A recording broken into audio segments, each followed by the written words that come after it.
Então nós temos aqui o próprio tabernáculo, ele é um tipo da representação, ou seja, a igreja, né, a habitação de Deus através do Espírito Santo e do crente que individualmente, como templo do Espírito Santo e das coisas celestiais, né? Nós temos também a mesa dos pães, ou seja, dentro da mesa dos pães, queridos, nós temos essa visão de que eram colocados 12 pães, 6 e 6. 12 pães porque os 12 pães significam as 12 tribos de Israel, né? Os 12 apóstolos de Cristo. Então nós temos aqui uma madeira de acácia. Para quem não sabe, a madeira de acácia, ela é uma madeira que ela não pega insetos.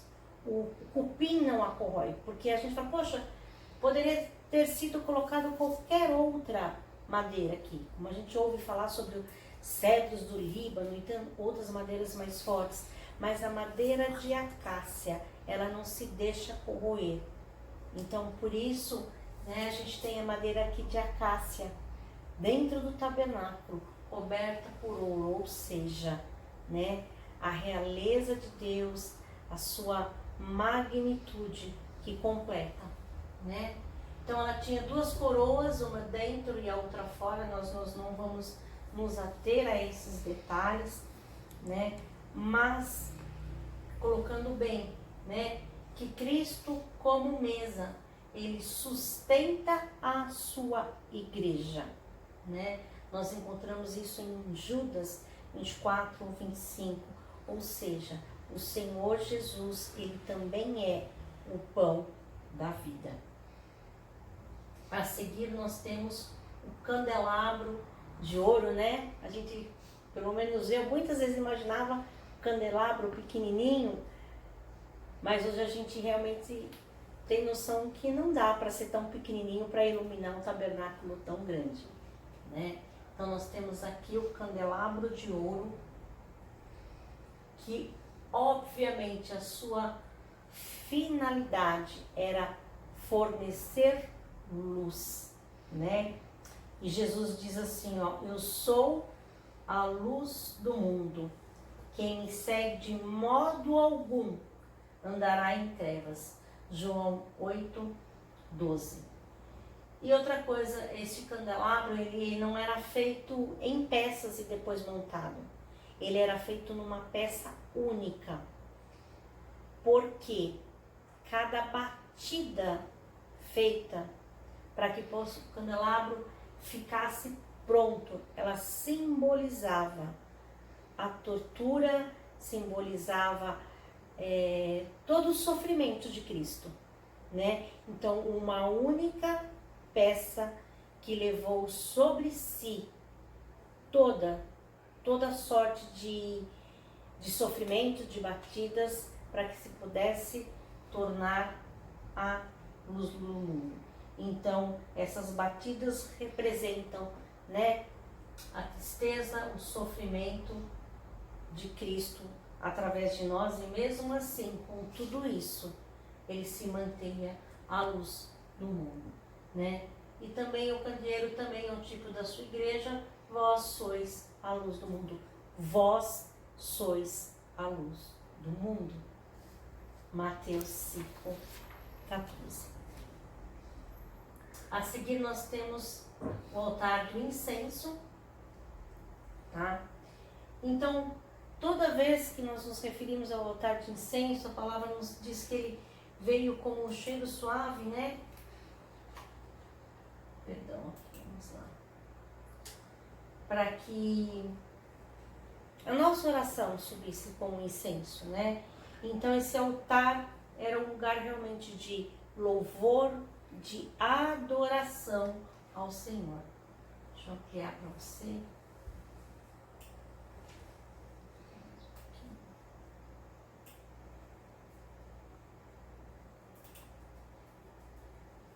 Então, quer dizer, o altar de incêndio, ele significava isso, um lugar de adoração, de culto ao Senhor, tá? É um tipo de Cristo, porque Ele é o nosso intercessor perante o Senhor, né? A sua posição é de ficar no lugar santo, tá? Entre o véu e a arca, ou seja, entre você e o Senhor no Santo dos Santos. Outra coisa interessante é que nós temos aqui no altar de incenso a sua composição. Estaroque, e aí eu vou falar um pouquinho só rapidinho para vocês sobre esse estaroque, onisha e gacham. O que significa isso? Essa substância de estaroque, ela sai, né, das árvores do Monte Gileade, só que ela sai de uma maneira muito natural, é uma seiva. Você não precisa ferir a árvore para que essa seiva saia.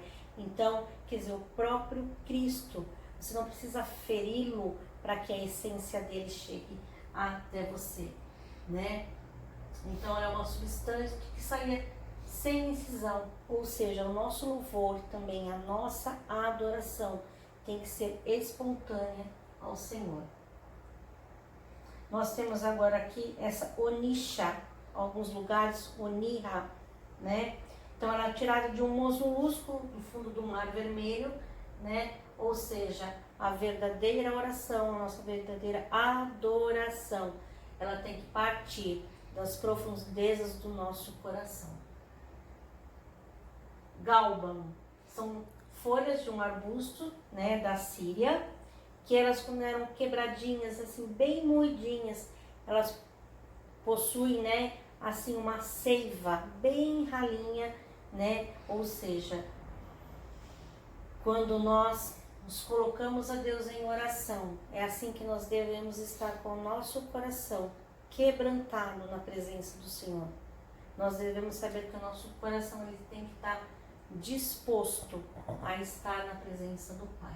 Então, a um coração quebrantado e contrito, o Senhor não resiste, né? Então, nós temos que estar atentos a isso também.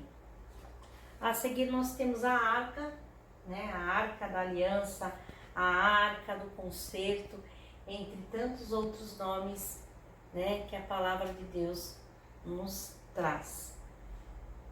Enfim, esse material empregado na arca também era de acácia, também era de ouro puro, né? Novamente a acácia aqui aparecendo pra gente, ou seja, não há como ser corrompido, né? É o símbolo de Jesus, o incorruptível, a natureza humana perfeita, o ouro, a divindade de Jesus, a realeza, né? A sua dualidade, ou seja, ao mesmo tempo que Jesus ele era humano, ele também era, né, Deus. Então a junção do que é natural e a junção do que é divino. E aqui nós também temos dentro, né, da arca as tábuas da lei, né, que nós sabemos onde está lá os 10 mandamentos, onde deve estar o seu coração também. Aqui nós temos alguns nomes da arca, né? A arca do Novo Testamento, a arca da aliança, a arca do Senhor, a arca de Deus, a arca sagrada, a arca da tua fortaleza, a arca de Jeová, o vosso Deus.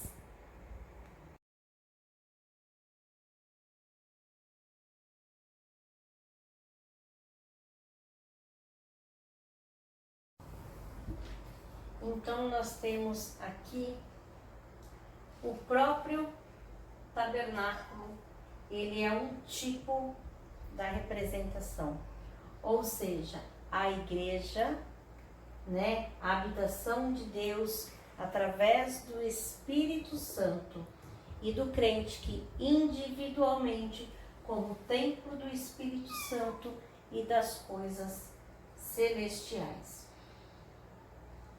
né? Nós temos também a mesa dos pães, ou seja, dentro da mesa dos pães, queridos, nós temos essa visão de que eram colocados 12 pães, 6 e 6. 12 pães porque os 12 pães significam as 12 tribos de Israel, né? Os 12 apóstolos de Cristo. Então nós temos aqui uma madeira de acácia. Para quem não sabe, a madeira de acácia, ela é uma madeira que ela não pega insetos. O cupim não a corrói, porque a gente fala, poxa, poderia ter sido colocado qualquer outra madeira aqui. Como a gente ouve falar sobre os cedros do Líbano e outras madeiras mais fortes. Mas a madeira de acácia, ela não se deixa corroer. Então, por isso, né, a gente tem a madeira aqui de acácia dentro do tabernáculo, coberta por ouro, ou seja, né, a realeza de Deus, a sua magnitude que completa, né? Então ela tinha duas coroas, uma dentro e a outra fora. Nós não vamos nos ater a esses detalhes, né? Mas colocando bem, né, que Cristo como mesa, ele sustenta a sua igreja, né? Nós encontramos isso em Judas 24, 25, ou seja, o Senhor Jesus, ele também é o pão da vida. A seguir nós temos o candelabro de ouro, né? A gente, pelo menos eu, muitas vezes imaginava o candelabro pequenininho, mas hoje a gente realmente tem noção que não dá para ser tão pequenininho para iluminar um tabernáculo tão grande, né? Então nós temos aqui o candelabro de ouro, que obviamente a sua finalidade era fornecer luz, né? E Jesus diz assim, ó, eu sou a luz do mundo. Quem me segue de modo algum andará em trevas. João 8, 12. E outra coisa, esse candelabro, ele não era feito em peças e depois montado. Ele era feito numa peça única. Porque cada batida feita para que o candelabro ficasse pronto, ela simbolizava a tortura, simbolizava todo o sofrimento de Cristo, né? Então, uma única peça que levou sobre si toda sorte de sofrimento, de batidas, para que se pudesse tornar a luz do mundo. Então, essas batidas representam, né, a tristeza, o sofrimento de Cristo através de nós, e mesmo assim, com tudo isso, ele se mantenha a luz do mundo, né? E também o candeeiro também é um tipo da sua igreja. Vós sois a luz do mundo. Vós sois a luz do mundo. Mateus 5, 14. A seguir nós temos o altar do incenso, tá? Então, toda vez que nós nos referimos ao altar de incenso, a palavra nos diz que ele veio como um cheiro suave, né? Perdão, aqui, vamos lá. Para que a nossa oração subisse como incenso, né? Então esse altar era um lugar realmente de louvor, de adoração ao Senhor. Deixa eu ampliar para você.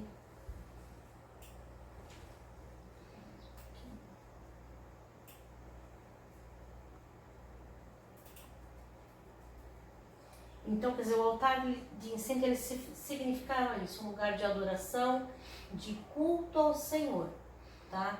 É um tipo de Cristo, porque ele é o nosso intercessor perante o Senhor, né? A sua posição é de ficar no lugar santo, tá? Entre o véu e a arca, ou seja, entre você e o Senhor no santo dos santos. Outra coisa interessante é que nós temos aqui no altar de incenso a sua composição. Estaroque, e aí eu vou falar um pouquinho só rapidinho para vocês sobre esse estaroque, onisha e gachami. O que significa isso? Essa substância de estaroque, ela sai, né, das árvores do Monte Gileade, só que ela sai de uma maneira muito natural, é uma seiva. Você não precisa ferir a árvore para que essa seiva saia. Então, quer dizer, o próprio Cristo, você não precisa feri-lo para que a essência dele chegue até você, né? Então, é uma substância que saia sem incisão, ou seja, o nosso louvor também, a nossa adoração tem que ser espontânea ao Senhor. Nós temos agora aqui essa onisha, alguns lugares onira, né? Então ela é tirada de um molusco do fundo do Mar Vermelho, né? Ou seja, a verdadeira oração, a nossa verdadeira adoração, ela tem que partir das profundezas do nosso coração. Galbam são folhas de um arbusto, né, da Síria, que elas, quando eram quebradinhas, assim, bem moidinhas, elas possuem, né, assim, uma seiva bem ralinha, né? Ou seja, quando nós nos colocamos a Deus em oração, é assim que nós devemos estar com o nosso coração quebrantado na presença do Senhor. Nós devemos saber que o nosso coração ele tem que estar disposto a estar na presença do Pai. Então, a um coração quebrantado e contrito, o Senhor não resiste, né? Então, nós temos que estar atentos a isso também. A seguir, nós temos a arca, né? A arca da aliança, a arca do concerto, entre tantos outros nomes, né? Que a palavra de Deus nos traz. Enfim, esse material empregado na arca também era de acácia, também era de ouro puro, né? Novamente a acácia aqui aparecendo pra gente, ou seja, não há como ser corrompido, né? É o símbolo de Jesus, o incorruptível, a natureza humana perfeita, o ouro, a divindade de Jesus, a realeza, né? A sua dualidade, ou seja, ao mesmo tempo que Jesus ele era humano, ele também era, né, Deus. Então a junção do que é natural e a junção do que é divino. E aqui nós também temos dentro, né, da arca as tábuas da lei, né, que nós sabemos onde está lá os 10 mandamentos, onde deve estar o seu coração também. Aqui nós temos alguns nomes da arca, né? A arca do Novo Testamento, a arca da aliança, a arca do Senhor, a arca de Deus, a arca sagrada, a arca da tua fortaleza, a arca de Jeová, o vosso Deus.